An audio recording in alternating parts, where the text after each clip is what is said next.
ఇంతకుముందు నేను ప్రస్తావించా, నాయకులు మీరు మీ మీ భార్యల్ని అంటే భువనేశ్వర్ గారి గురించి దారుణమైన వ్యాఖ్యలు చేసినటువంటి సందర్భంలో మొట్టమొదటి తప్పుపట్టిన వాడిని నేను.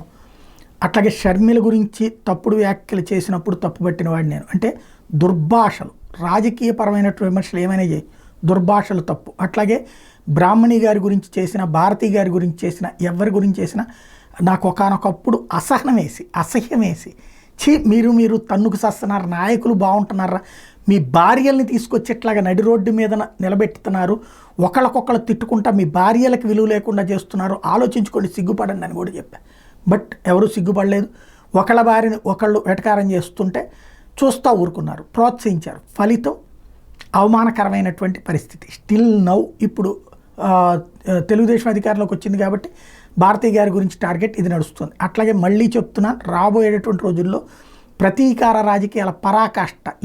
ప్రతి ఒక్కడు మీ జుట్టు తీసుకెళ్ళి పోలీసుల చేతుల్లో పెడుతున్నారు. ఇవాళ ఏ పోలీసు అయితే మిమ్మల్ని అరెస్ట్ చేస్తారో రేపు పొద్దున అదే పోలీసు మళ్ళీ, అంటే మీరు అరెస్ట్ చేపిస్తారు ఏ పోలీసు చేత, రేపు పొద్దున అదే పోలీసు మిమ్మల్ని అరెస్ట్ చేస్తాడు.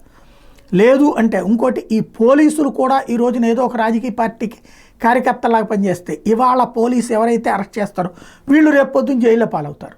ఇవాళ తమ తోటి పోలీసు అధికారిని అరెస్ట్ చేసే పోలీసు అధికారులు రేపు పొద్దున వీళ్ళు అదే జైళ్ళకి వెళ్లాల్సినటువంటి పరిస్థితి.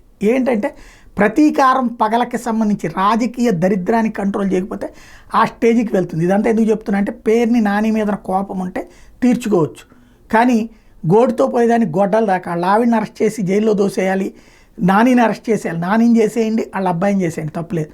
కానీ వాళ్ళ ఆవిడ పేరు మీద ఉంది కాబట్టి, కానీ నడిపిస్తుంది వీళ్ళు, కావాలంటే రాసిస్తారు. కానీ వాళ్ళ ఆవిడ్ని టార్గెట్ చేసి సాగుతున్నటువంటి మాత్రం చాలా దుర్మార్గమైనటువంటి అంశం.